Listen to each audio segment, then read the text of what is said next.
Bonjour à toutes et à tous, aujourd'hui on va faire un truc que j'ai pas trop l'occasion de faire et pourtant que j'aimerais bien faire un peu plus souvent, à savoir de vous montrer un truc sur lequel je suis en train de taffer. J'ai envie de faire ça, mais d'habitude je peux pas le faire parce que c'est souvent pour des clients un peu confidentiels et des projets pas encore sortis, etc. Donc je peux rien vous montrer. Mais là aujourd'hui, j'ai l'occasion de vous montrer un petit bout de code qu'on va faire ensemble. Pourquoi j'ai cette occasion-là? Parce que c'est un client personnel, c'est un client à moi dont je m'occupe depuis 8 ans maintenant. C'était mon tout premier client quand je suis sorti d'école. Je disais à tout le monde, ouais, je vais être entrepreneur, mais j'avais absolument aucun contact, aucun rien du tout, pas de réseau ni que dalle. Et à l'époque, les sites comme Malte et tout, ça n'existait pas vraiment. Bref, je suis tombé sur un site à retaper et c'est une maison d'édition en ligne. En fait, vous pouvez envoyer vos manuscrits. Il y a des gens qui s'inscrivent aussi sur le site juste pour lire.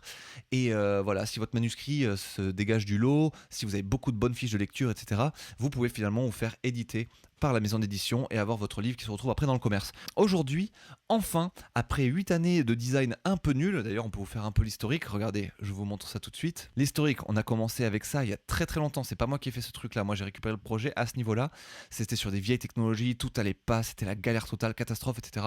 J'ai tout retapé, ça donnait à peu près cette version. C'est un peu mieux, on va dire. Ça reste pas encore top parce que vous voyez, il n'y a jamais eu de budget, si vous voulez, pour un UI ou un UX, pour quelqu'un qui allait faire un vrai design. Donc ça, c'est moi qui bidouillais ça. Enfin, moi et mon pote Simon, on a bidouillé ça, mais c'est pas oufissime, on va dire. Et aujourd'hui, enfin, il y a enfin eu un petit peu d'argent pour payer un UI UX qui nous a proposé du coup une toute nouvelle interface que je vous montre. Voilà la nouvelle interface qui est, je trouve, très très bien. Romain Barbier, on félicite très fort Romain Barbier pour son nouveau design de site qui est très très cool. Voilà, si vous avez des projets à lui proposer, c'est un freelance très très agréable, très très bon, très pratique, très pratique, c'est plus tout ce que je voulais dire.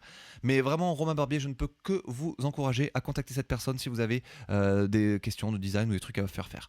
Voilà, il nous a proposé ça, et ce qui est très drôle, l'ironie du sort, ou alors je ne sais pas l'ironie, mais la beauté des choses, c'est que j'ai commencé il y a 8 ans, c'était mon tout premier client, j'ai commencé sur ce site, et 8 ans plus tard, mon grand frère se met à coder, et du coup, je lui dis, bah écoute, mon ami, mon frère, ce nouveau design fait par Romain Barbier, c'est toi qui vas l'intégrer. Donc c'est Cyril qui se charge d'intégrer toutes ces choses-là. Moi, je m'occupe de l'API à côté, je fais pas mal de choses, etc. Et puis je suis en support pour Cyril, je l'aide à faire beaucoup de choses. Mais c'est lui qui code essentiellement toutes les pages, et c'est très bien. Mais là, il y a un petit truc un peu technique. Romain a proposé cet effet-là, hop, tac, petite transition un petit peu tricky, et j'ai dit à Cyril, laisse mon frère, laisse, je vais m'en occuper, je ferai un live coding pour les abonnés, et j'espère que ça les intéressera, j'espère que ça les intéressera. Moi, je sais pas trop comment faire ce truc encore, il y a des choses un peu intéressantes, comme cette espèce de transition du background qui change de couleur, donc je vais voir si on peut pas s'amuser avec les CSS gradients et ce genre de choses. Cyril m'a déjà mis un petit peu les choses en place, il a codé un petit peu tout ce truc là en bas, une machine à best-seller et compagnie. Donc voilà, je vais repartir du travail qu'il a fait et puis je vais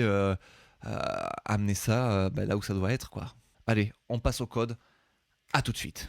Après ce long préambule, laissez-moi vous présenter mon sponsor, Wasabi Peas, qui sponsorise cette vidéo et qui rend tout cela possible. Merci beaucoup Wasabi Peas, c'est génial. Bon, le jour où je place des sponsors dans une vidéo, je sais pas ce que ça va me faire, ça sera assez rigolo je pense.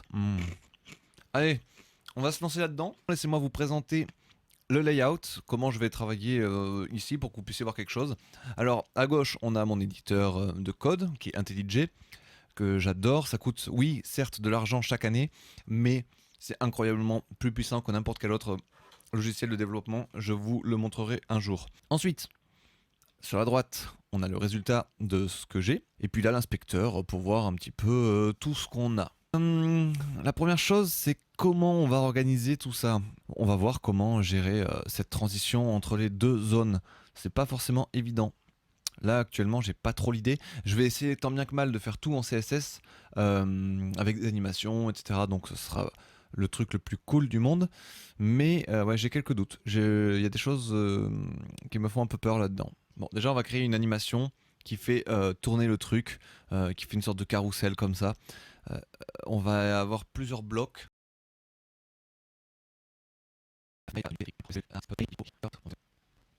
Et donc, si Namatrix, je lui dis, là, si je me place ici, et que je dis torsion M et non, voilà. Donc là, on passe d'un truc à l'autre de la sorte.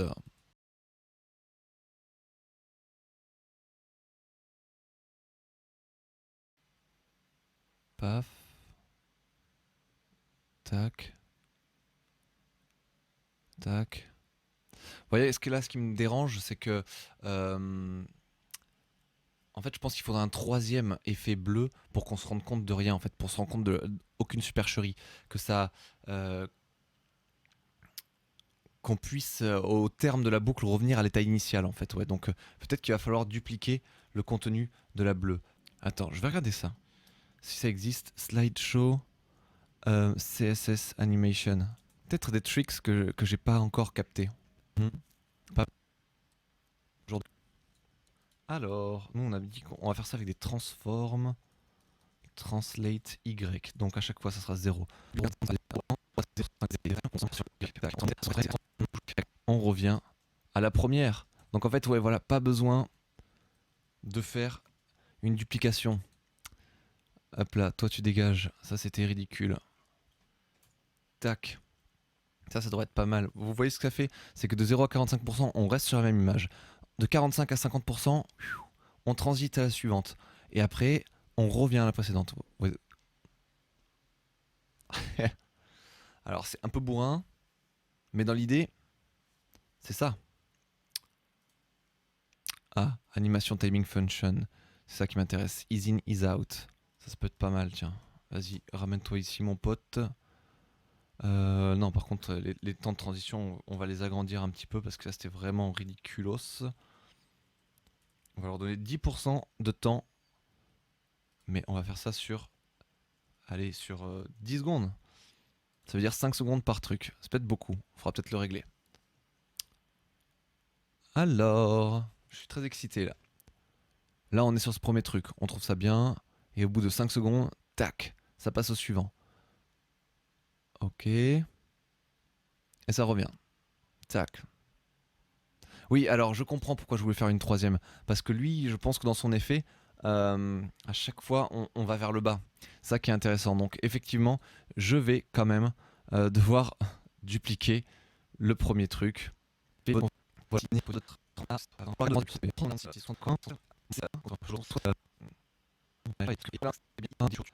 On regarde et je pense que ça va être cool. La pression est énorme. 1, 2, 3, 4, 5.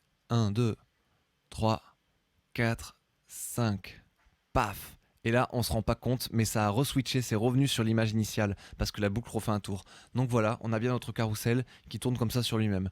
Bon, en soi, c'est pas ouf d'avoir dupliqué le truc, je suis pas extrêmement fier, mais je vois pas comment faire ça autrement. Là, j'ai pas trop d'autres astuces pour avoir cet effet de truc qui tourne sur lui-même comme ça. J'étais obligé d'avoir un troisième qui fait tampon et qui s'efface pendant que le premier revient. Voilà. Tac, tac. Donc voilà, on a un autre slideshow qui est cool. Maintenant, si vous regardez l'effet original, on se rend bien compte qu'il y a beaucoup plus que juste ce background qui change. On a des écritures qui partent comme ça un peu en live. Et surtout, moi j'aimerais bien gérer quand même l'histoire du background, quoi, qui fait une transition de couleur. Ça, Romain, tu t'es bien amusé là-dessus, hein, merci. Je vais voir si ça existe de mettre des filters sur background image. Apply filter to background image. Mais je crois qu'il y a un trick pour ça. There is no background filter, unfortunately. Je crois que j'avais déjà lu cet article. Use a pseudo element instead of a background. Ok, ça je vois bien, tu le mets en before, tout va bien. Jusque là ça va. Ah, c'est tout? On va avoir plus qu'un seul background pour tous. Et ça va être le filtre qui va changer juste. Et before. Tac. Content comme d'hab. Paf. Position absolute. Top 0, left 0, width 100%, height 100%, background image, c'est là que, merde, c'est là qu'on fait ça, voilà, et enfin filter, et c'est ça qui est intéressant, là on va juste mettre un grayscale, effectivement, j'aurais juste pu copier-coller ce qu'il y avait à côté vu que j'ai tout recopié comme ça, mais je voulais me l'approprier moi-même. Donc là on a un grayscale qui est ici, et qu'est-ce qu'on va tenter? On va tenter de dire ça.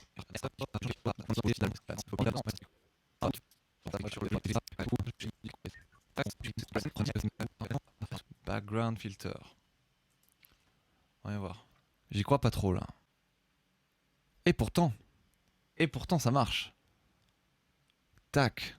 Ok. Donc sauf que nous c'est pas un background sur le grayscale qu'il va falloir mettre. Là on peut retourner aller s'amuser sur les filters CSS. Filter CSS, qu'est-ce qu'on a? Filter CSS Trick. J'aime bien ce site. CSS Trick, très très bon site pour pour tout ce qui est du CSS. Alors, saturate, peut-être, contrast bright, grayscale, hue rotate. C'est peut-être ça. Ouais, d'accord. Bah, on va tester ça. On va tester un petit hue rotate de je sais pas combien. On le réglera un peu plus tard, vous comprenez. Pour l'instant, c'est juste le prototypage, quoi. Après tous les réglages, un peu plus complexes sur la bonne couleur, etc. On y reviendra un poil plus tard. Alors, au début, on a un hue rotate de 0.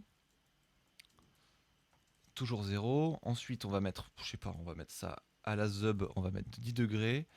Tac, on est toujours à 10 degrés. Et on revient à 0. Tac, 0. Voyons voir. Allez, on teste. Devant vos yeux ébahis, devant nos yeux ébahis tous. Oui, vous pouvez remarquer aussi que le texte a disparu, c'est qu'en fait mon truc s'est mis par-dessus. Vu que je l'ai mis en background position. Bon, c'est trop léger. On va mettre 90 degrés, ça va être plus franc du collier. Là, j'ai été un peu fort là avec cette espèce de rose là. Mais en tout cas... Ah! J'ai eu un énorme problème avec le navigateur Chrome. C'est très très rare, normalement il n'y a aucun problème dessus, mais voilà, là j'ai réussi à créer un bug avec cette espèce de transition sur les hue color là, et ça lui fout la merde pas possible. Là on est sur Safari, ça marche sans problème, sur Firefox ça marche sans problème, mais sur Chrome ça ne marche pas du tout, c'est BZF. C'est-à-dire que, bah, je vais vous le montrer, hein, je vais pas faire le mec égoïste. Vous voyez, tant que je bouge la souris, tout se passe bien. L'animation se passe bien, le texte est bien là. Mais si j'arrête de bouger la souris, hop, tant que je bouge pas la souris, le texte revient pas tout de suite. Il est là une fois sur deux. Enfin, c'est un bug à n'y rien comprendre, quoi. Vous voyez, là j'ai bougé la souris, c'est revenu. Donc je vais régler ce truc sans problème, hein, mais c'est juste pas très intéressant à montrer à la vidéo. Et ça m'a pris énormément de temps aujourd'hui, chercher ce bug, chercher ce qui se passait. Donc du coup, je peux pas en fin de vidéo vous présenter le produit final. Il aurait fallu que je rajoute, vous voyez, sur tous les textes, là, au moment où on a le background qui bouge vers le haut, il faudrait que les textes décollent un peu en avant. Si je vous remets l'animation initiale, vous voyez, là, les textes se barrent. T'as le fond d'écran qui se barre, etc. etc. C'est un peu saccadé. Mais du coup, ce qu'on va faire, c'est que je vous encourage à passer sur le site en septembre, quand il sera en ligne, et vous verrez comment finalement je m'en suis sorti de cette intégration périlleuse. Vous verrez si finalement on a opté pour autre chose avec le designer parce que celle-là était trop compliquée à mettre en place, ou alors si je me suis accroché les jours qui vont suivre et je me suis galéré à mettre exactement cet effet. Je vais m'arrêter là pour cette vidéo. Je vous remercie d'avoir suivi. C'est pas tout à fait ce que j'aurais voulu vous montrer encore une fois, mais voilà. C'est ça la vie d'un développeur. Parfois il y a des os, tu tombes sur un os et il faut composer avec. Et si tu n'y arrives pas, ben c'est la merde. Et c'est pour ça qu'aussi notre métier est très compliqué. C'est que parfois on dit à un client ou alors à une chef de projet que telle tâche va nous prendre 3 jours ou 4 jours à développer. Et au final, on tombe en plein milieu sur un truc comme ça qui est inexplicable et irrésolvable et qui va ralentir totalement le développement. Qui fait que du coup notre estimation initiale est complètement chamboulée. Donc c'est ça qui est compliqué à estimer aussi dans les devis quand tu les fais, quand tu te lances en tant qu'auto-entrepreneur.